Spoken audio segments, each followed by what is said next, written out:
Nabi Sulaiman alaihi salam adalah manusia terkaya sepanjang sejarah kehidupan manusia di muka bumi. Dalam beberapa kitab suci seperti Al-Quran, Alkitab dan Injil, Nabi Sulaiman alaihi salam dijelaskan sebagai manusia terkaya yang pernah hidup di muka bumi. Tidak ada satupun manusia yang bisa mengalahkan total kekayaannya hingga hari kiamat tiba nanti.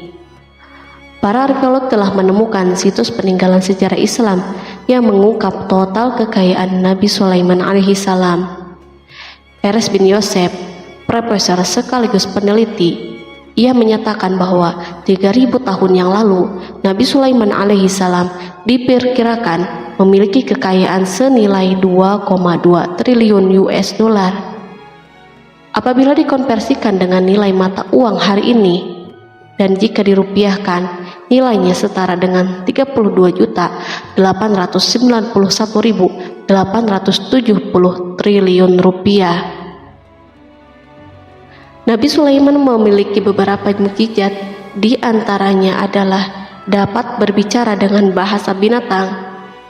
Beliau dapat memerintah mereka untuk melakukan sesuatu.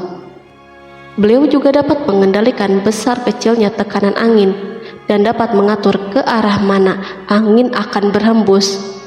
Sehingga dengan itu, Nabi Sulaiman dapat memanfaatkan angin sebagai kendaraannya dan juga kendaraan tentaranya.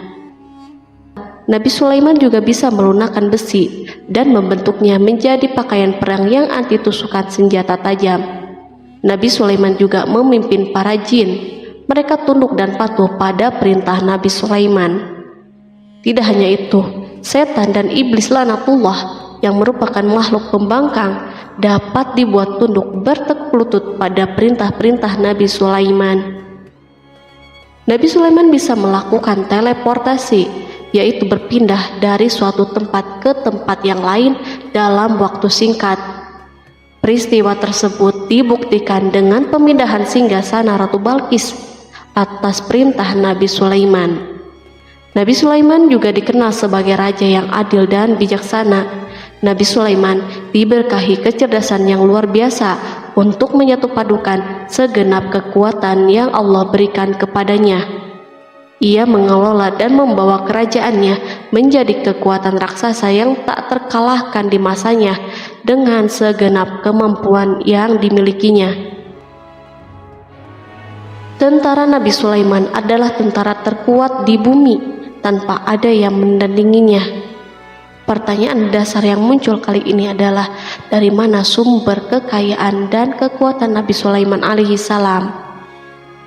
Sebelum saya melanjutkan, mohon bantu channel ini untuk terus berkembang dengan cara subscribe dan nyalakan tanda loncengnya.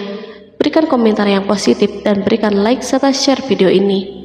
Semoga semua itu menjadi nilai amal jariah karena telah membantu mensiarkan kisah-kisah Islam pada masyarakat Islam dan dunia.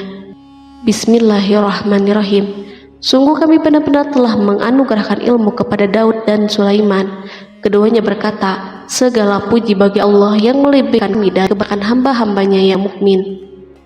Sulaiman telah mewarisi Daud dan dia berkata, wahai manusia, kami telah diajari untuk memahami bahasa burung dan kami dianugerahi segala sesuatu. Sesungguhnya semua ini benar-benar karunia yang nyata. Quran Surat An-Naml ayat 15-16. Nabi Sulaiman mewarisi Nabi Daud dalam sisi kenabian dan kekuasaan, bukan mewarisi harta, karena para nabi tidak mewariskan harta. Sepeninggalan mereka, harta para nabi menjadi sedekah bagi orang-orang yang ada di sekitar mereka, yaitu orang-orang fakir dan orang-orang yang membutuhkan. Allah telah memilihnya sebagai nabi dari kalangan Bani Israel. Begitu juga Allah telah memberinya kekuasaan kerajaan sehingga ia menjadi pemimpin Bani Israel. Barangkali sesuatu yang paling penting yang diwarisi oleh Nabi Sulaiman dari Nabi Daud adalah tradisi militer. Kemajuan militer yang dahsyat telah berpindah kepada Nabi Sulaiman. Nabi Daud sebenarnya adalah seorang penggembala kambing yang sangat miskin, tapi seiring dengan perjalanan waktu, ia menjadi komandan pasukan yang tiada tanding. Perubahan keadaan ini adalah sebagai bentuk ilham dari Allah Subhanahu wa Ta'ala dan sebagai dukungan darinya. Daud mengetahui bahwa kekuatan yang hakiki yang mengatur alam semesta adalah kekuatan Allah Subhanahu wa Ta'ala. Kehadiran Nabi Daud mengubah keadaan pasukan Bani Israel, di mana mereka sebelumnya lari jika berhadapan dengan musuh. Maka kini keberadaan mereka mulai diperhitungkan. Di masa hidupnya, Daud mengalami peperangan yang sangat banyak. Namun, Al-Quran tidak menceritakan secara terperinci akan hal tersebut. Dan kami kuatkan kerajaannya. Quran Surat Shad ayat 20. Ayat tersebut berarti bahwa Daud belum pernah terkalahkan dalam peperangan yang diikutinya. Di samping dukungan yang Allah Subhanahu wa Ta'ala berikan kepada Daud, juga pasukannya dan rakyatnya, di mana mereka adalah orang-orang yang bertauhid dan menyerahkan diri kepada Allah Subhanahu wa Ta'ala. Allah Subhanahu wa Ta'ala mengungkapkan kepada Daud hal-hal yang menjadikan pasukannya memiliki keistimewaan yang dengannya mereka dapat mengalahkan pasukan-pasukan yang lain yang ada di bumi saat itu. Allah Subhanahu wa Ta'ala berfirman, "Dan kami telah melunakkan besi untuknya." Quran Surat Saba ayat 10. Sebenarnya baju besi yang dibuat untuk orang-orang yang hendak berperang cukup mengganggu gerakan mereka. Kita bisa membayangkan ketika ada dua orang yang berperang, yang satunya dapat bergerak dengan bebas, sementara yang lain tidak leluasa bergerak.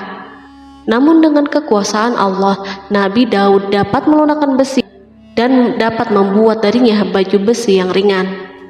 Ini adalah kemajuan penting yang Allah berikan kepada Daud dan tentaranya. Kemajuan ini kini dimiliki oleh Nabi Sulaiman. Demikianlah Sulaiman memiliki pasukan yang dahsyat yang melebihi pasukan manapun di bumi saat itu. Bahkan Allah Subhanahu wa Ta'ala menambah karunia-Nya kepada Nabi Sulaiman. Dan Sulaiman telah mewarisi Daud, dan dia berkata, "Hai manusia, kami telah diberi pengertian tentang suara burung, dan kami diberi segala sesuatu. Sesungguhnya ini benar-benar suatu karunia yang nyata." Quran Surat An-Naml ayat 16. Pada suatu hari, Nabi Sulaiman menengadahkan tangannya dan berdoa kepada Allah Subhanahu wa Ta'ala. Antara hati Nabi dan Allah tidak ada penghalang, tidak ada jarak, tidak ada sekatan waktu, dan tak ada seorang pun dari para nabi yang berdoa kepada Allah kecuali doanya pasti terkabul. Kejernihan hati ketika mencapai puncak tertentu, maka ia akan menggapai apa saja yang diinginkan di jalan Allah Subhanahu wa Ta'ala. Dalam doanya, Nabi Sulaiman berkata, "Ya Tuhanku, ampunilah aku dan anugerahkanlah kepadaku kerajaan yang tidak dimiliki oleh seorang pun sesudahku." Quran Surat Shad ayat 35. Sulaiman menginginkan dari Allah Subhanahu wa Ta'ala suatu kerajaan yang belum pernah diperoleh oleh siapapun setelahnya. Allah Subhanahu wa Ta'ala mengabulkan doa hambanya Nabi Sulaiman dan memberinya kerajaan tersebut. Barangkali orang-orang yang hidup di saat ini bertanya-tanya, mengapa Sulaiman meminta kerajaan ini yang belum pernah dimiliki oleh seorang pun setelahnya.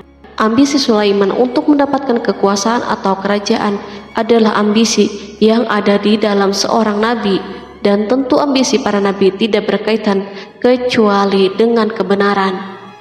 Ambisi tersebut adalah bertujuan untuk memudahkan penyebaran dakwah di muka bumi. Nabi Sulaiman sama sekali tidak cinta kepada kekuasaan ataupun ingin menunjukkan kesombongan. Namun beliau ingin mendapatkan kekuasaan untuk memerangi kelaliman yang menyebar di muka bumi. Perhatikanlah kata-kata Nabi Sulaiman kepada Balqis ketika beliau berdialog dengannya. Dan ketika Balqis datang, ditanyakanlah kepadanya, "Serupa inikah singgasanamu?" Dia menjawab, "Seakan-akan singgasana ini singgasanaku. Kami telah diberi pengetahuan sebelumnya dan kami adalah orang-orang yang berserah diri." Quran Surat An-Naml ayat 42. Demikianlah kata-kata Sulaiman yang bijaksana. kata-kata yang membenarkan permintaannya untuk memiliki kekuasaan dan kekuatan. Sulaiman telah mengerahkan semua kemuliaan dan kekuasaannya dalam rangka menegakkan agama Allah Subhanahu wa Ta'ala dan menyebarkan Islam. Nabi Sulaiman mewarisi kekuasaan, kenabian, hikmah ilmu dari Daud. Orang-orang menyebut Sulaiman Al-Hakim atau Sulaiman yang bijaksana. Kebijaksanaan Nabi Sulaiman tidak terbatas pada keadilannya di tengah-tengah manusia dan kasih sayangnya kepada mereka. Namun kebijaksanaan Sulaiman juga berlaku di kalangan burung dan binatang-binatang lainnya. Nabi Daud juga mengenal bahasa burung, tetapi Sulaiman dapat berbicara dengan bahasa burung. Bahkan ia dapat menjadikannya sebagai pembantunya. Ketika Nabi Daud bertasbih, maka gunung-gunung dan burung-burung serta binatang buas pun ikut bertasbih bersamanya. Bahkan angin pun berhenti untuk mendengar tasbih ini. Sedangkan Nabi Sulaiman, Allah Subhanahu wa Ta'ala memberinya karunia lebih dari itu, di mana binatang-binatang buas tunduk padanya, begitu juga angin dan burung. Allah Subhanahu wa Ta'ala berfirman, dan sesungguhnya kami telah memberi ilmu kepada Daud dan Sulaiman, dan keduanya mengucapkan, segala puji bagi Allah yang melebihkan kami dari kebanyakan hamba-hambanya yang beriman. Dan dia berkata, hai manusia, kami telah diberi pengertian tentang suara burung, dan kami diberi segala sesuatu. Sesungguhnya semua ini benar-benar karunia yang nyata. Quran Surat An-Naml ayat 15-16. Nabi Sulaiman mampu mendengar bisikan semut yang berbicara dengan sesama mereka. Bahkan ia mampu memerintahkan semut tersebut sehingga semut itu taat kepada perintahnya. Pasukan Nabi Sulaiman memiliki kekuatan yang sangat dahsyat di dunia. Belum pernah ada di dunia suatu pasukan yang memiliki kekuatan seperti ini. Kekuatan Nabi Sulaiman berasal dari beberapa kombinasi yang sangat mengagumkan, sehingga karenanya ia tidak dapat tertandingi. Kekuatan itu terdiri dari manusia, jin, dan burung. Kita mengetahui bahwa jin adalah makhluk Allah Subhanahu wa Ta'ala dan manusia tidak mampu untuk melihatnya atau menghadirkannya atau meminta pertolongannya. Sedangkan Sulaiman telah diberi Allah Subhanahu wa Ta'ala kemampuan untuk menundukkan jin. Bahkan ia mampu menjadikan mereka sebagai pekerja-pekerja kasar di kerajaannya saat itu, saat tidak ada peperangan. Ketika ada pasukan lain yang mencoba melawan pasukan ini, maka mustahil mereka akan merasakan kemenangan. Bahkan pasukan Sulaiman juga diperkuat oleh pasukan burung. Burung di pasukan Sulaiman memerankan tugas yang sangat penting, yaitu sebagai badan intelijen. Kita mengetahui bahwa peranan informasi saat peperangan sangatlah penting. Dari informasi tersebut, pasukan dapat mengetahui keadaan musuhnya. Demikianlah peranan burung pada pasukan Sulaiman. Ia terbang di tengah-tengah musuh, kemudian ia kembali kepada Sulaiman untuk menyampaikan berita tentang keadaan musuhnya. Di samping jin dan burung, Allah Subhanahu wa Ta'ala juga menundukkan angin untuk Sulaiman. Nabi Sulaiman dapat memerintahkan angin dan ia mampu menaiki angin bersama tentaranya. Pasukan Sulaiman juga terdiri dari pasukan udara pada saat dimana tak seorang pun memimpikan untuk terbang di udara. Barangkali mukjizat ini yang Allah Subhanahu wa Ta'ala berikan kepada Sulaiman menjadi sebab kejayaan militernya sehingga pasukannya tidak tertandingi. Allah Subhanahu wa Ta'ala berfirman, dan dihimpunkan kepada Sulaiman tentaranya dari jin, manusia, dan burung, lalu mereka diatur dengan tertib dalam barisan. Quran Surat An-Naml ayat 17. Kemudian kami tundukkan kepada angin yang berhembus dengan baik menurut kemana saja yang dikehendakinya. Dan kami tundukkan pula kepadanya setan-setan, semuanya ahli bangunan dan penyelam, dan setan yang lain yang terikat dalam belenggu. Inilah anugerah kami, maka berikanlah kepada orang lain atau tahanlah untuk dirimu sendiri dengan tiada pertanggungan jawab. Dan sesungguhnya dia mempunyai kedudukan yang dekat pada sisi kami dan tempat kembali yang baik. Quran Surat Shad ayat 30-40. Allah Subhanahu wa Ta'ala juga memberikan kemampuan yang tak seorang pun dari para nabi mendapatkannya, yaitu kemampuan untuk memerintah setan. Setan adalah salah satu bagian dari jin. Ia adalah kelompok yang celaka dari bangsa jin. Kelompok ini sebenarnya tidak mampu dikuasai oleh manusia. Bahkan jin soleh pun tidak dapat mengatur mereka. Adapun Sulaiman, Allah Subhanahu wa Ta'ala memberinya kekuasaan untuk menundukkan setan dan mempekerjakannya, bahkan mengikatnya dengan rantai serta menghukumnya jika menentang perintahnya. Setan membangun untuk Sulaiman istana dan patung-patung dan alat-alat perang. Bahkan setan-setan itu menyelam di dasar lautan untuk mengeluarkan permata dan yakut untuk Sulaiman. Jika ada di antara setan yang menentang perintahnya, maka Nabi Sulaiman mengikatnya dengan rantai.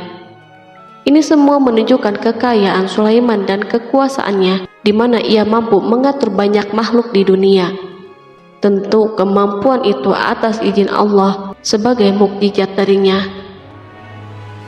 Allah Subhanahu wa Ta'ala berfirman, dan sebagian dari jin ada yang bekerja di hadapannya di bawah kekuasaannya dengan izin Tuhannya. Dan siapa yang menyimpang di antara mereka dari perintah kami, maka kami rasakan kepadanya azab neraka yang apinya menyala-nyala. Para jin itu membuat untuk Sulaiman apa yang dikehendakinya dari gedung-gedung yang tinggi, patung-patung, dan piring-piring yang besarnya seperti kolam dan periuk yang tetap berada di atas tungku. Quran Surat Saba ayat 12. Nabi Sulaiman yang bijaksana adalah penguasa yang tak tertandingi di muka bumi. Meskipun memperoleh nikmat yang khusus dan agung ini yang Allah Subhanahu wa Ta'ala berikan kepada Nabi Sulaiman, beliau tetap menunjukkan sebagai manusia yang paling banyak berzikir kepadanya dan manusia yang paling banyak bersyukur di zamannya. Allah Subhanahu wa Ta'ala berfirman tentang Sulaiman, Sulaiman sebaik-baik hamba, sesungguhnya dia amat taat kepada Tuhannya. Quran Surat Shad ayat 30. Nabi Sulaiman selalu mendirikan sholat, puasa, tasbih, dan mengungkapkan rasa cinta yang dalam. Hamba yang kembali adalah hamba yang menuju Allah Subhanahu wa Ta'ala. Waktu sholat bagi Sulaiman adalah waktu yang sangat penting, sehingga ketika datang waktu itu, maka beliau tidak bisa disibukkan dengan hal yang lain. Sulaiman mengetahui penyakit kuda dan ia mampu berbicara dengan bahasa kuda. Bahkan kuda itu pun mentaati perintah Nabi Sulaiman. Allah Subhanahu wa Ta'ala juga memberikan kenikmatan lain atas Sulaiman. Allah Subhanahu wa Ta'ala berfirman, dan kami alirkan cairan tembaga baginya. Quran Surat Saba ayat 12. Al-Kihdir adalah tembaga yang dicairkan. Sebagaimana Allah Subhanahu wa Ta'ala memberikan nikmat atas ayahnya Daud di mana ia mampu melunakkan besi, dan Allah Subhanahu wa Ta'ala mengajarinya bagaimana cara mencairkannya, maka Sulaiman pun memanfaatkan tembaga yang cair untuk peperangan dan di saat perdamaian. Pada saat peperangan, beliau mencampur tembaga dengan besi dan membuat darinya perunggu. Mereka menggunakan senjata-senjata perunggu dalam peperangan seperti pedang, baju besi, dan pisau. Senjata-senjata ini adalah senjata yang paling kuat di saat itu. Sedangkan di saat perdamaian, tembaga digunakan untuk membuat bangunan, patung, dan sebagainya. Meskipun Nabi Sulaiman mendapatkan nikmat yang besar dan karunia yang khusus, Allah Subhanahu wa Ta'ala mengujinya dengan suatu ujian yang akan selalu datang pada seorang hamba. Ketika hamba itu mendapatkan kedudukan yang besar, maka ujiannya pun menjadi besar. Allah Subhanahu wa Ta'ala menguji Sulaiman dengan penyakit. Allah Subhanahu wa Ta'ala berfirman, dan sesungguhnya kami telah menguji Sulaiman dan kami jadikan dia tergeletak di atas kursinya sebagai tubuh yang lemah karena sakit. Kemudian ia bertaubat. Ia berkata, Ya Tuhanku, ampunilah aku, anugerahkanlah kerajaan yang tidak dimiliki oleh seorang pun sesudahku. Sesungguhnya Engkaulah yang Maha Pemberi. Kemudian kami tundukkan kepadanya angin yang berhembus dengan baik menurut kemana saja yang ia kehendaki, dan kami tundukkan pula kepadanya setan-setan, semuanya ahli bangunan dan penyelam. Quran Surat Shad ayat 34-37. Sulaiman diuji dengan penyakit yang sangat keras, di mana dokter saat itu tidak mampu mengatasinya. Sakitnya Sulaiman sangat keras sehingga para dokter dari kalangan manusia dan jin tidak mampu menghilangkan penyakitnya. Lalu burung-burung menghadirkan rumput-rumput yang dianggapnya sebagai obat, tetapi Sulaiman pun belum juga sembuh. Semakin hari penyakit Sulaiman semakin menjadi-jadi, sehingga ketika Sulaiman duduk di atas kursi, ia duduk bagaikan tubuh tanpa roh, seakan-akan ia mati karena saking kerasnya penyakit yang dideritanya. Sakit yang diderita Sulaiman terus berlanjut untuk beberapa saat, namun Sulaiman tidak henti-hentinya berzikir kepada Allah Subhanahu wa Ta'ala dan meminta kesembuhan kepadanya, serta beristighfar kepadanya, serta mengungkapkan rasa cintanya kepada Allah Subhanahu wa Ta'ala. Selesailah ujian Allah Subhanahu wa Ta'ala terhadap hambanya Sulaiman. Beliau pun sembuh.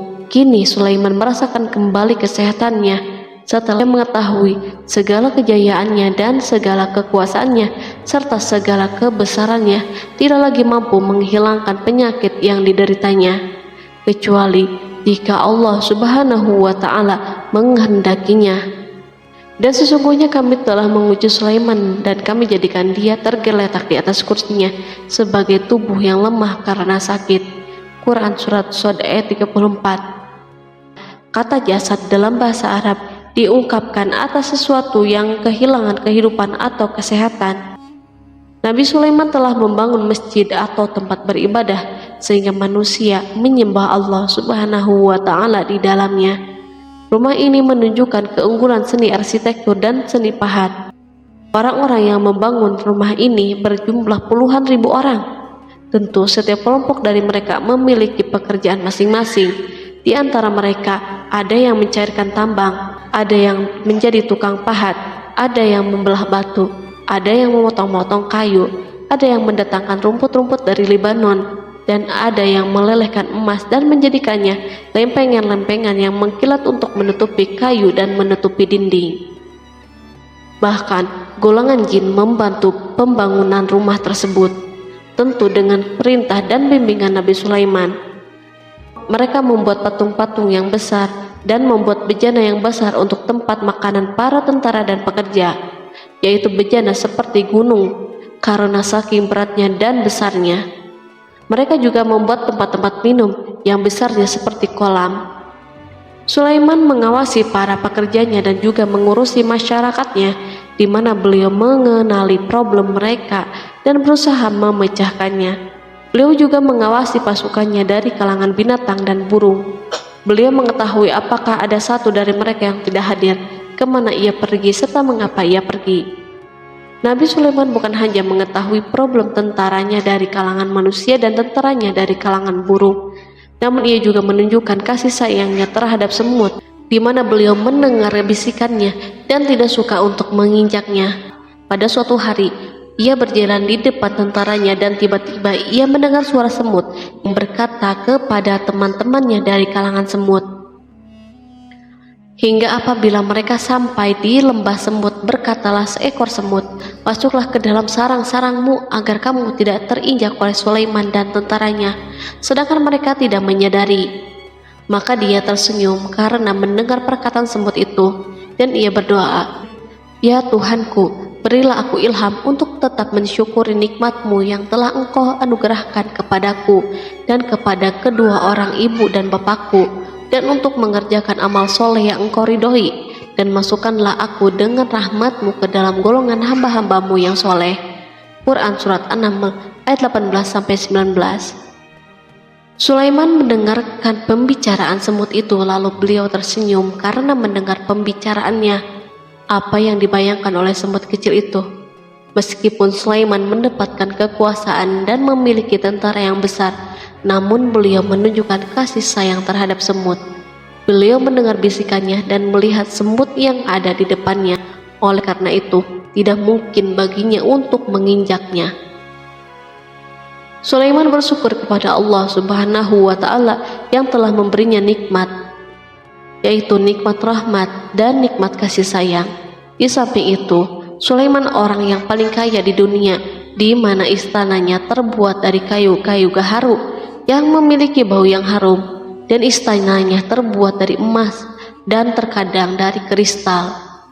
Beliau juga memiliki kursi besar yang dibuat dari emas dan permata. Istana Sulaiman merupakan istana yang paling besar di dunia. Sulaiman menggunakan pakaian dari emas dan permata. Meskipun demikian, Sulaiman tetap menunjukkan sebagai hamba yang berserah diri dan rendah diri kepada Allah Subhanahu wa Ta'ala dan kepada manusia. Nabi Sulaiman yang merendahkan dirinya di hadapan Allah, dan ia selalu sujud kepada Allah sebagaimana ayahnya yang selalu bertasbih kepada Allah. Sulaiman selalu melantunkan lagu-lagu cinta ilahi dan hanya memuji Allah Subhanahu wa Ta'ala. Pada suatu hari, Nabi Sulaiman mengeluarkan perintahnya kepada pasukan untuk bersiap-siap. Sulaiman keluar memeriksa pasukannya satu demi satu. Pasukannya diteliti. Kelompok yang pertama adalah kelompok manusia. Sulaiman memerintahkan kesiapan mereka, lalu Sulaiman mengeluarkan perintah-perintahnya. Kemudian Sulaiman memerintah kelompok jin dan menyampaikan perintah-perintahnya. Beliau memenjarakan jin yang tampak bermalas-malasan saat bekerja. Lalu ia memeriksa binatang dan berkata pada mereka, apakah mereka sudah makan dengan baik dan tidur dengan nyenyak? Apakah ada yang mengadu kepadanya, misal karena penyediaan makanan yang tidak layak? Apakah di sana ada yang sakit dan sebagainya? Ketika Sulaiman merasa puas dengan semuanya, Sulaiman memasuki tenda tempat berkumpulnya burung. Belum lama, Sulaiman memasuki tenda tersebut dan mengamati keadaan di sekitarnya, sehingga ia mengetahui burung yang tidak hadir yaitu hudhud. Dan dia memeriksa burung-burung lalu berkata, mengapa aku lihat hudhud? Quran Surat An-Naml ayat 20. Burung-burung yang lain tampak terdiam sebagai tanda penghormatan dan akan mendengarkan apa yang akan dikatakan pemimpin mereka Sulaiman. Beliau mengarahkan pandangannya kepada semua burung dan tidak menemukan hudhud di antara mereka. Tak seekor burung pun yang mengetahui keberadaannya. Sulaiman mulai menampakkan kemarahannya. Apakah dia termasuk yang tidak hadir? Quran Surat An-Naml ayat 20. Tiba-tiba seekor burung kecil memberanikan diri untuk berkata kepada Sulaiman, wahai Nabi yang mulia, seharusnya hudhud ada bersamaku kemarin untuk melaksanakan tugas penyelidikan. Ia adalah pemimpin misi itu, namun hudhud belum datang. Oleh karena itu, aku tidak pergi bersamanya. Burung itu tampak gemetar ketakutan. Sulaiman mengetahui bahwa hudhud tidak hadir dan tak seorang pun mengetahui kepergiannya. Hudhud pergi tanpa terlebih dahulu meminta izin kepada Sulaiman dan tidak memberitahu di mana keberadaannya. Dalam keadaan marah, Sulaiman berkata, sesungguhnya aku benar-benar akan mengazabnya dengan azab yang keras, atau benar-benar menyembelihnya, kecuali ia benar-benar datang kepadaku dengan alasan yang jelas. Quran Surat An-Naml ayat 21. Kawanan burung mengetahui bahwa Sulaiman sedang marah dan telah menetapkan untuk menyembelihnya atau justru memaafkannya dengan syarat ia datang dengan membawa alasan yang dapat menyelamatkannya, atau dengan kata lain, hudhud dapat memastikan bahwa ia melaksanakan tugas yang penting. Sulaiman menunjukkan kemarahan yang besar sehingga siapapun akan merasa takut ketika melihat Sulaiman marah. Meskipun beliau terkenal dengan kasih sayangnya, namun kemarahannya karena membela kebenaran. Kemudian beliau dapat melaksanakan ancamannya dengan cara yang mudah. Seekor burung tampak gemetar ketakutan melihat kemarahan Sulaiman. Lalu beliau mengeluarkan tangannya ke burung itu dan memegang-megang kepalanya, sehingga burung itu pun merasa tenang dan rasa takutnya hilang. Sulaiman pergi dari tenda burung itu dan menuju istananya. Sulaiman masih memikirkan keadaan hudhud. Seharusnya hudhud menjadi bagian penting dari badan intelijen. Apakah ia pergi untuk menyikap sesuatu, atau apakah ia pergi hanya untuk bermain-main? Sulaiman telah memperhatikan dan mengetahui bahwa hudhud adalah seekor burung yang cerdik dan juga fasih berbicara. Terkadang Sulaiman mendapati hudhud sedang bermain-main dan menunda pekerjaannya. Sulaiman melihatnya dan hudhud memahami bahwa ini tidak benar, sebab ia tidak boleh mencampur adukan antara waktu serius dan waktu bermain. Akhirnya, tidak lama setelah kepergiannya, Hudhud tiba di tenda burung. Burung-burung yang lain berkata kepadanya, "Pergilah engkau ke tempat Tuhan kita Sulaiman. Jika ia mengetahui bahwa engkau telah sampai, maka jiwamu benar-benar terancam." Hudhud terbang dan menemui Sulaiman. Pada waktu itu, Sulaiman sedang berdiri dan telah menetapkan untuk memulai pembicaraan dengan. Pada waktu itu, beliau sedang duduk sambil makan. Hudhud berdiri dan telah menetapkan untuk memulai pembicaraan dengan Sulaiman sebelum beliau bertanya kepadanya kemana ia pergi. Ini sebagai bukti bahwa ia melaksanakan tugas penting. Lalu ia berkata, "Aku telah mengetahui sesuatu yang kamu belum mengetahuinya, dan kubawa kepadamu dari negeri Saba suatu berita penting yang diyakini." Quran Surat An-Naml ayat 22. Aku adalah Hudhud yang miskin, tapi aku mengetahui apa yang tidak engkau ketahui. Dan aku telah datang kepadamu dari kerajaan Saba dengan membawa berita yang sangat penting. Sulaiman tampak terdiam dan menunggu Hudhud menyelesaikan pembicaraannya. Hudhud mengemukakan perkataan yang sering disampaikan Sulaiman kepada manusia dan burung. "Sesungguhnya aku menjumpai seorang wanita yang memerintah mereka, dan dia dianugerahi segala sesuatu, serta mempunyai singgasana yang besar.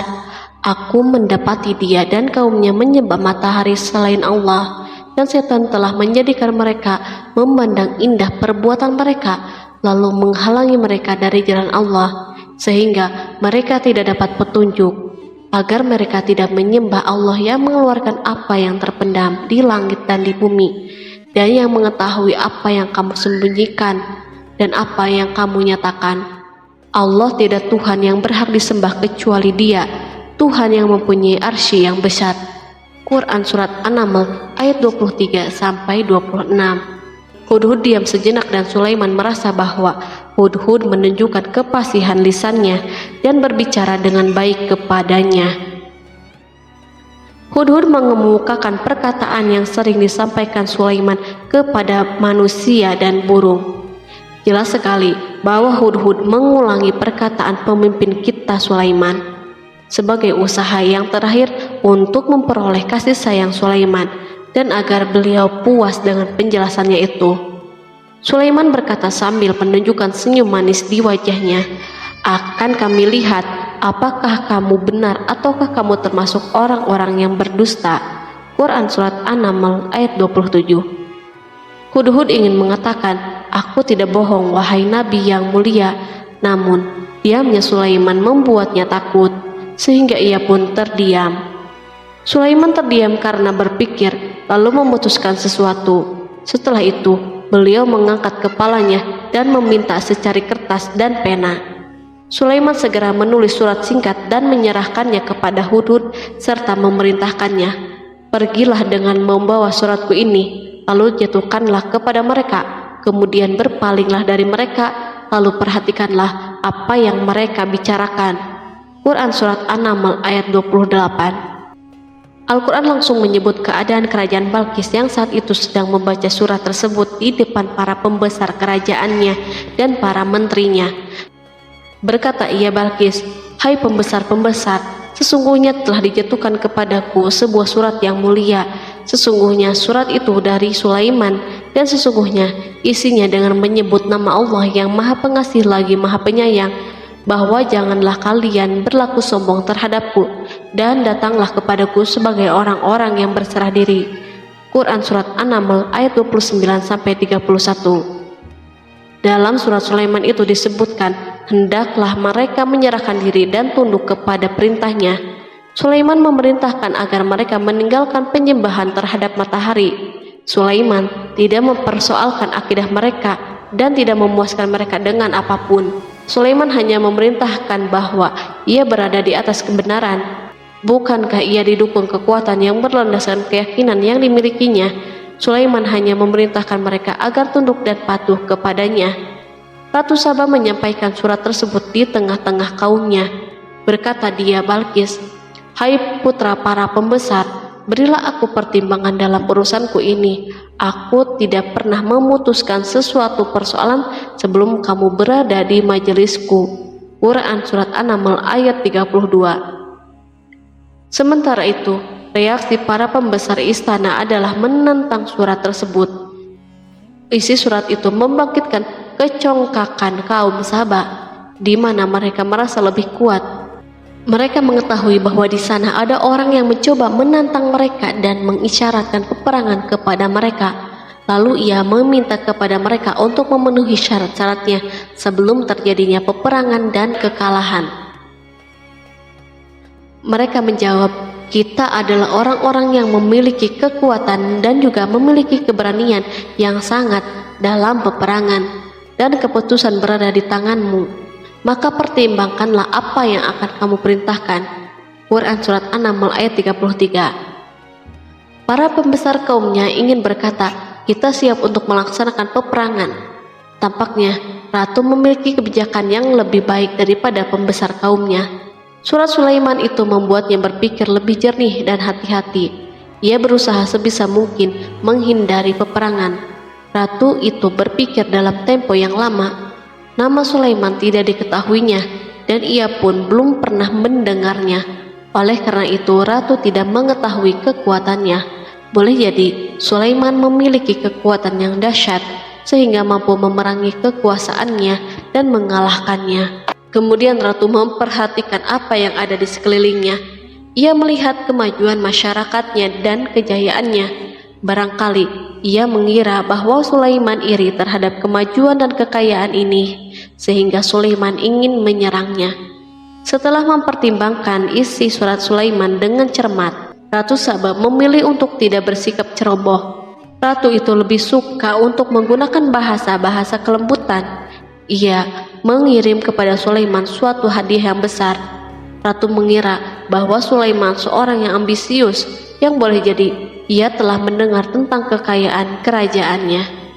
Para utusan pergi dengan membawa hadiah dari Ratu Saba. Ratu berharap agar mereka dapat memasuki kerajaan Sulaiman dan akan mengetahui kondisi kerajaannya. Saat mereka pulang, Ratu ingin mendengar secara langsung dari mereka tentang keadaan kaum Sulaiman dan pasukannya. Setelah mendapatkan informasi yang cukup, maka Ratu dapat membuat suatu keputusan yang tepat. Ratu menyembunyikan apa yang terlintas dalam dirinya, lalu ia berbicara kepada pembesar istananya bahwa ia dapat menyingkap niat jahat Raja Sulaiman melalui cara mengirimkan hadiah kepadanya. Ratu lebih memilih cara tersebut dan menunggu reaksi Sulaiman. Ratu berhasil memuaskan para pembesar istananya dan untuk sementara menghilangkan ide untuk berperang. Karena para raja jika menyerang suatu desa, maka pemimpin desa tersebut adalah orang yang paling banyak mendapatkan kehinaan dan cercaan. Akhirnya para pembesar kaumnya merasa puas dengan pikirannya itu. Allah Subhanahu wa Ta'ala berfirman, Dia berkata, sesungguhnya raja-raja apabila memasuki suatu negeri, niscaya mereka membinasakannya dan menjadikan penduduknya yang mulia menjadi hina, dan demikian pula lah yang akan mereka perbuat. Dan sesungguhnya aku akan mengirim utusan kepada mereka dengan membawa hadiah, dan aku akan menunggu apa yang akan dibawa kembali oleh utusan-utusan itu. Quran Surat An-Naml ayat 34-35. Kemudian sampailah hadiah Ratu Balqis kepada Nabi Sulaiman. Para badan intelijennya memberitahunya bahwa para utusan Balqis datang dengan membawa hadiah. Sulaiman langsung mengetahui bahwa ratu itu sengaja mengirim orang-orangnya untuk mengetahui atau mendapatkan informasi tentang kekuatannya. Lalu setelah itu, ia mengambil keputusan atau sikapnya kepada Sulaiman. Sulaiman segera memanggil semua pasukannya untuk berkumpul. Utusan Balqis segera memasuki istana Sulaiman yang dipenuhi dengan pasukan besar yang bersenjata. Tiba-tiba, utusan Balqis tampak tercengang ketika melihat kekayaan mereka dan harta mereka yang tidak ada apa-apanya dibandingkan dengan kerajaan Sulaiman. Hadiah mereka tampak tidak berarti. Emas yang mereka bawa tampak tidak berarti saat mereka memasuki istana Sulaiman yang terbuat dari kayu-kayu pohon gaharu yang mengeluarkan bau yang harum serta dihiasi dengan emas. Para utusan Balkis berdiri bersama Sulaiman dan menyaksikan bagaimana Sulaiman mengendalikan pasukannya. Kemudian mereka mulai berpikir tentang kekuatan dan kualitas pasukan Sulaiman. Betapa kagetnya mereka ketika melihat di tengah-tengah pasukan itu terdapat singa, burung, dan tentara dari kalangan manusia yang mampu terbang. Mereka pun sadar bahwa mereka dihadapkan pada pasukan yang tiada taranya. Selesailah demonstrasi pasukan Sulaiman. Kemudian para utusan itu dipersilahkan maju ke tempat hidangan makanan. Para utusan itu sangat terkejut ketika melihat berbagai macam makanan dari penjuru bumi ada di depannya. Dan di antara makanan itu pun terdapat makanan yang biasa ditemukan di negeri mereka. Tetapi mereka melihat bahwa makanan itu memiliki rasa yang istimewa. Selain itu, piring-piringnya ada di depan mereka dan dijadikan tempat makanan, terbuat dari emas, dan mereka dilayani oleh laki-laki yang berhias dengan emas. Ratu mereka pun tidak mengenakan hiasan itu. Di meja makan terdapat burung, ikan laut, dan berbagai macam daging yang mereka tidak mampu lagi membedakannya. Sulaiman tidak makan bersama mereka, tetapi beliau makan dengan menggunakan piring yang terbuat dari kayu. Beliau memakan roti yang kering yang dicampur dengan minyak. Inilah makanan yang dipilihnya. Sulaiman makan bersama mereka dalam keadaan diam. Mereka merasa bahwa kehadiran Sulaiman menciptakan suatu kewibawaan yang luar biasa. Selesailah jamuan makanan itu, lalu dengan sangat malu mereka menyerahkan hadiah Ratu Balkis kepada Sulaiman. Hadiah itu berupa emas, yang bagi mereka hadiah itu sangat bernilai. Tetapi di sini hadiah ini tampak kecil di hadapan kekayaan yang sangat mengagumkan. Sulaiman memperhatikan hadiah ratu itu dan berkata, maka tatkala utusan itu sampai kepada Sulaiman, Sulaiman berkata, apakah patut kamu menolong aku dengan harta? Maka apa yang diberikan Allah kepadaku lebih baik daripada apa yang diberikannya kepadamu. Tetapi kamu merasa bangga dengan hadiahmu. Quran Surat An-Naml ayat 36. Raja Sulaiman menyingkap dengan kata-katanya yang singkat itu penolakannya terhadap hadiah mereka. Ia memberitahu utusan itu bahwa ia tidak menerima hadiah tersebut. Ia tidak merasa puas dengan hadiah itu. Yang membuatnya puas hanya, janganlah kalian berlaku sombong terhadapku dan datanglah kepadaku sebagai orang-orang yang berserah diri. Lalu Sulaiman kembali berkata dengan pelan, kembalilah kepada mereka. Sesungguhnya kami akan mendatangi mereka dengan bala tentara yang mereka tidak kuasa melawannya. Dan pasti kami akan mengusir mereka dari negeri itu Saba dengan terhina, dan mereka menjadi tawanan-tawanan yang hina. Quran Surat An-Naml ayat 37. Sulaiman meninggalkan para utusan ratu itu setelah terlebih dahulu mengancam mereka. Para utusan itu mengharap agar Sulaiman mau menunggu kunjungan dari Ratu Balkis yang akan membawa misi perdamaian. Akhirnya sampailah para utusan Balkis ke negeri Saba. Mereka segera menuju istana ratu. Mereka memberitahu bahwa negeri mereka ada di ujung tanduk. Mereka menceritakan kepada ratu kekuatan Sulaiman dan tidak mungkin bagi mereka mampu melawannya. Mereka meyakinkan Balkis bahwa ia harus mengunjunginya dan melihat sendiri. Kemudian ratu menyiapkan dirinya untuk pergi menuju kerajaan Sulaiman. Sulaiman duduk di kursi kerajaan di tengah-tengah para pembesarnya dan para menterinya serta para komandan pasukan. Sulaiman mengetahui bahwa Balkis menuju tempatnya. Balkis dikelilingi rasa takut.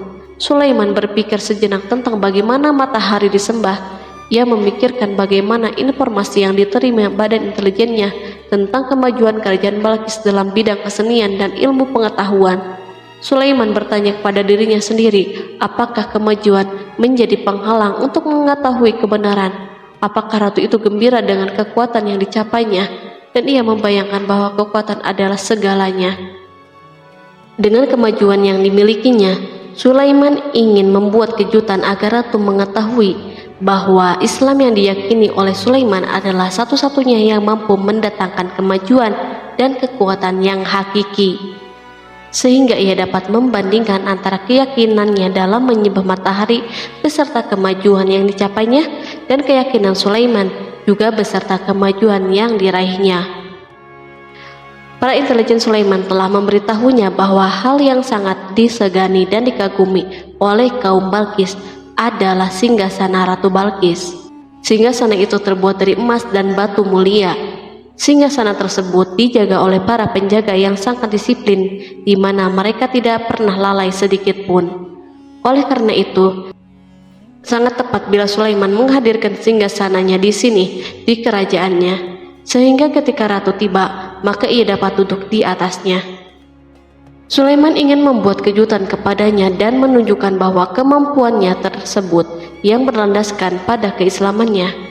Sulaiman melakukan yang demikian itu dengan harapan agar si ratu tunduk kepadanya. Ide ini terlintas dalam diri Sulaiman, lalu ia mengangkat kepalanya dan menoleh kepada anak buahnya. Berkatalah Sulaiman, "Hai para pembesar, siapakah di antara kamu sekalian yang sanggup membawa singgasananya kepadaku sebelum mereka datang kepadaku sebagai orang-orang yang berserah diri?"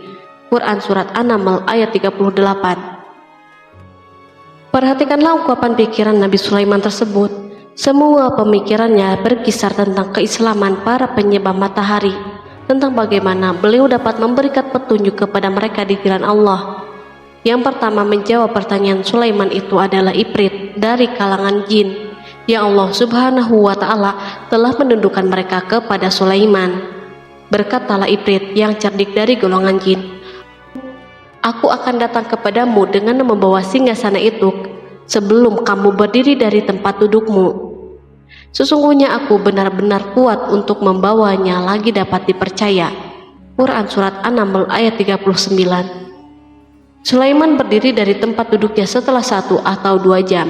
Namun jin itu berjanji kepadanya untuk menghadirkan singgasana Balkis sebelum itu.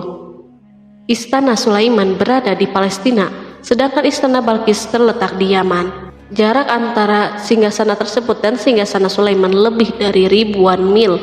Barangkali pesawat yang cepat sekalipun yang kita kenal hari ini tidak akan mampu membawa dan mendatangkan istana itu dalam waktu 1 jam. Tetapi masalahnya di sini berhubung dengan kekuatan jin yang misterius. Sulaiman tidak mengomentari sedikit pun terhadap apa yang dikatakan oleh Ifrit dari kalangan jin. Tampak ia menunggu tanggapan lain yang mampu menghadirkan singgasana Balkis yang lebih cepat dari itu.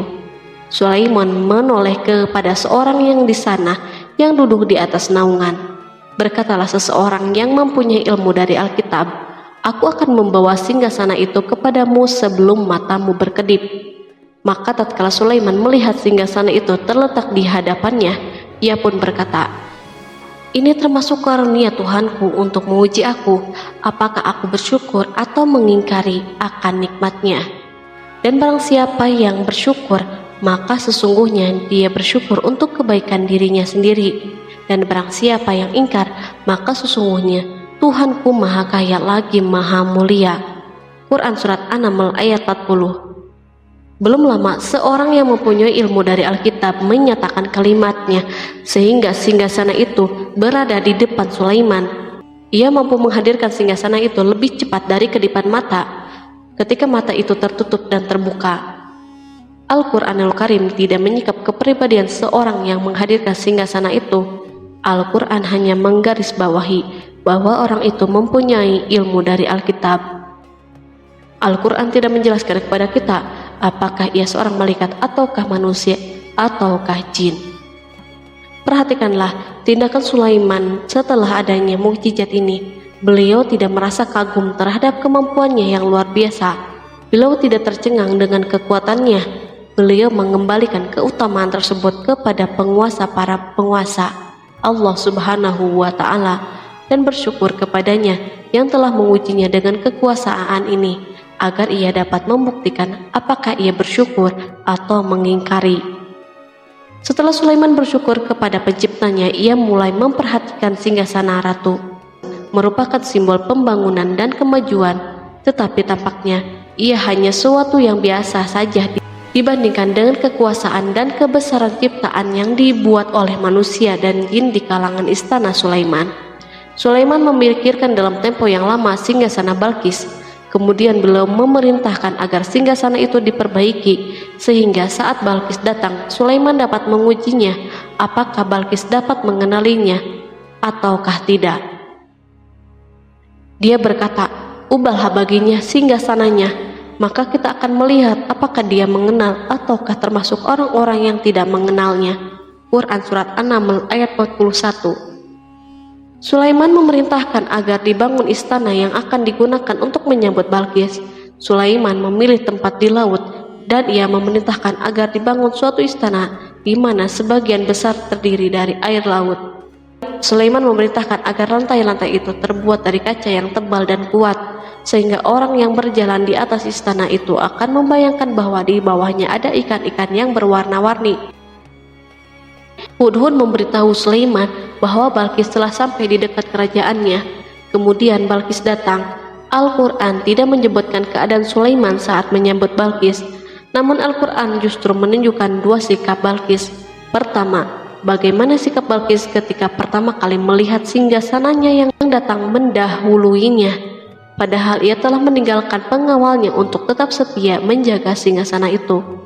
Kedua, keadaan di depan istana yang penuh dengan permata yang berenang di bawahnya ikan-ikan. Dan ketika Balkis datang, ditanyakanlah kepadanya, "Serupa inikah singgasanamu?" Dia menjawab, "Seakan-akan singgasana ini singgasanaku. Kami telah diberi pengetahuan sebelumnya dan kami adalah orang-orang yang berserah diri." Quran Surat An-Naml ayat 42. Ayat tersebut menggambarkan kondisi dialog antara Sulaiman dan Balkis. Balkis melihat singgasananya dan ia tercengang saat mengetahui bahwa itu adalah singgasananya. Namun ia kemudian mulai ragu karena melihat tidak sepenuhnya itu singgasananya. Jika itu benar-benar singgasananya, lalu bagaimana ia datang mendahuluinya? Dan bila bukan singgasananya, maka bagaimana Sulaiman dapat meniru sepersis dan seteliti ini? Sulaiman berkata saat melihat Balkis mengamati singgasananya, "Apakah ini singgasanamu?" Setelah mengalami kebingungan sesaat, Balkis menjawab, "Sepertinya benar." Sulaiman berkata, "Kami telah diberi ilmu sebelumnya dan kami sebagai orang-orang yang muslim."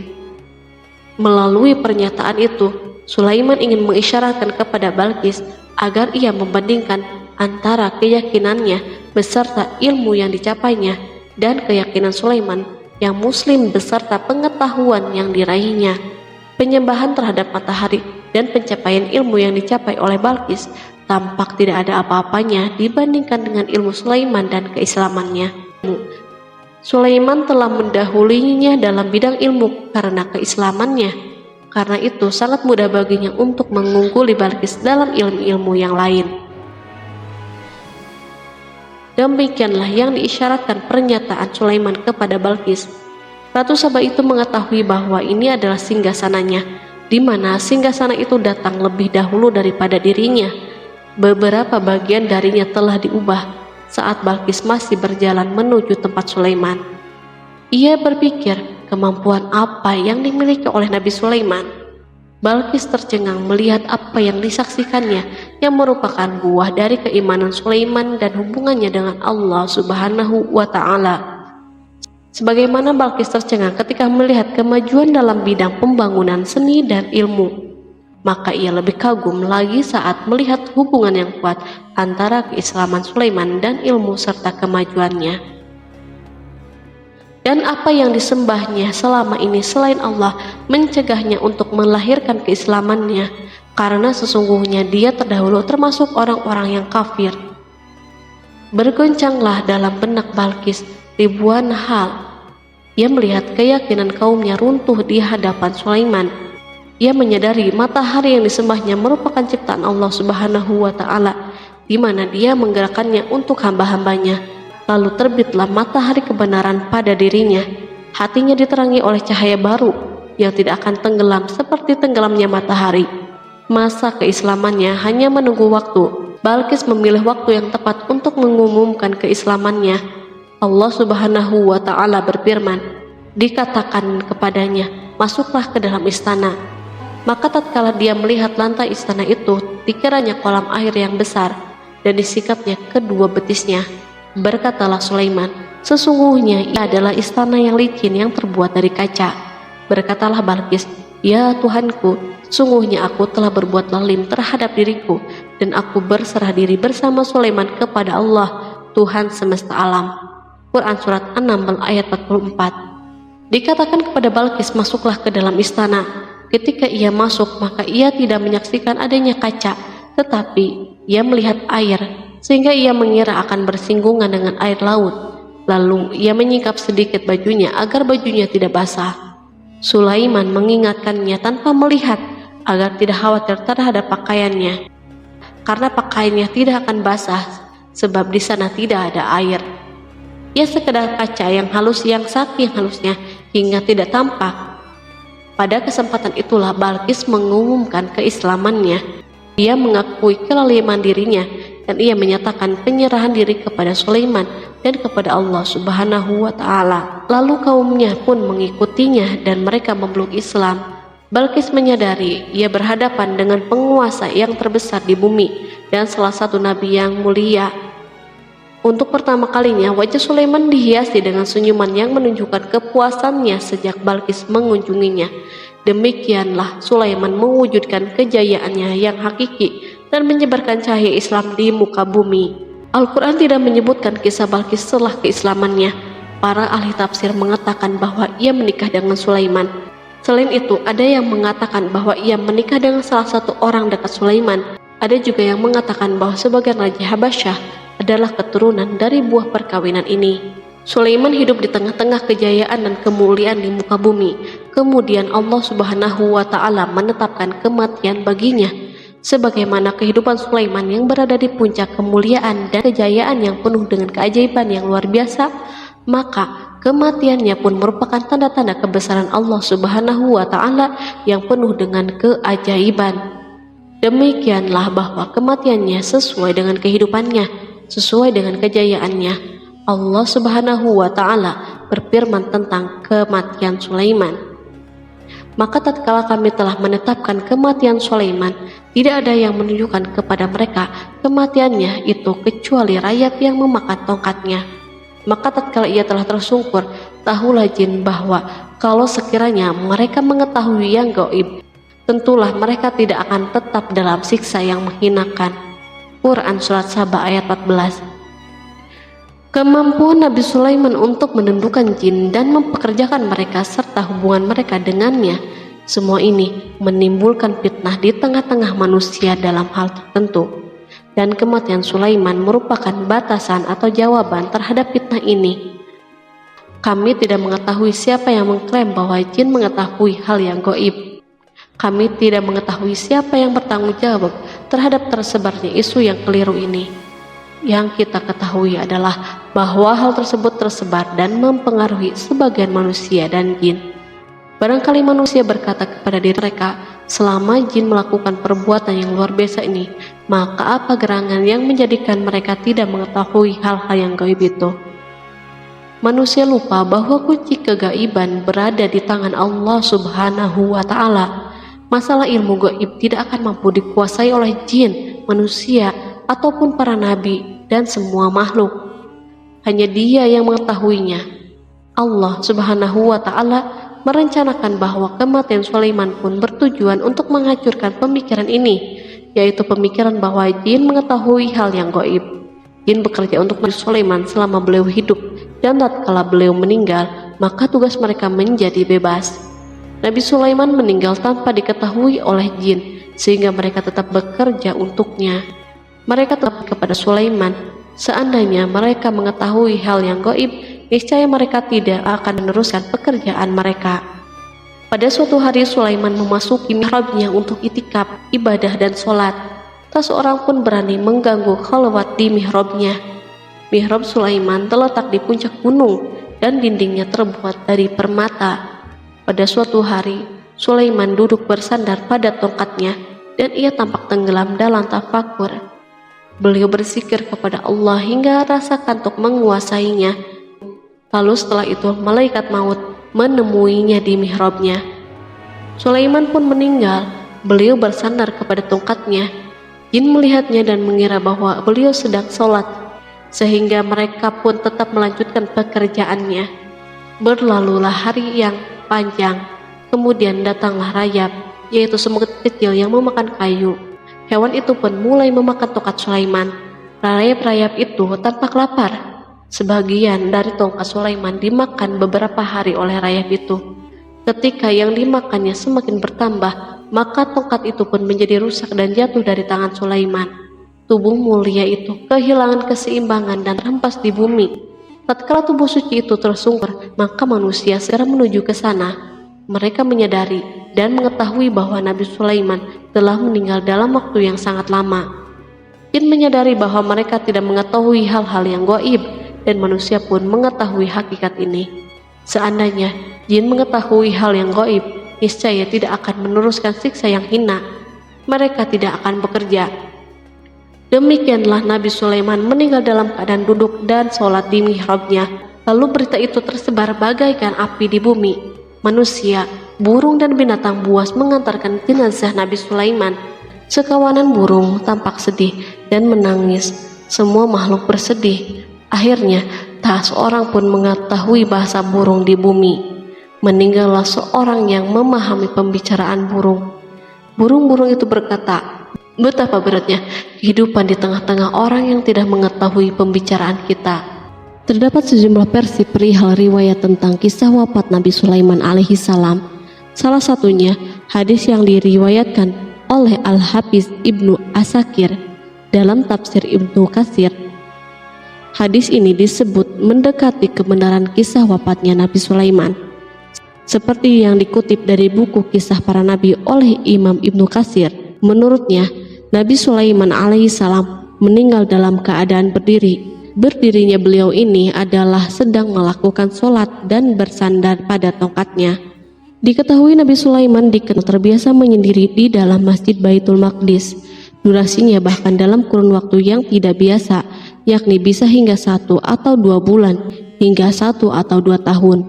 Untuk sajian makanan dan minumannya selalu dibawakan oleh para setan yang masih tergabung dalam salah satu jenis jin. Hingga suatu ketika mereka membawakan makanan dan minuman seperti biasa, namun tidak mengetahui bahwa Nabi Sulaiman telah wafat. Pada hari wafatnya, Nabi Sulaiman mendatangi sebuah pohon yang tumbuh di Baitul Maqdis. Atas izin Allah, Nabi Sulaiman pun berbincang dengan pohon tersebut dan menanyakan nama serta fungsi dari dirinya. Pohon ini bernama Kharubah. Nabi Sulaiman pun bertanya padanya, "Apakah kegunaanmu?" Pohon Kharubah ini pun menjawab, "Aku tumbuh untuk meruntuhkan masjid ini." Lalu Nabi Sulaiman pun berkata, "Allah tidak mungkin meruntuhkan masjid ini selama aku masih hidup. Itu artinya kamu tumbuh untuk mengabarkan kematianku."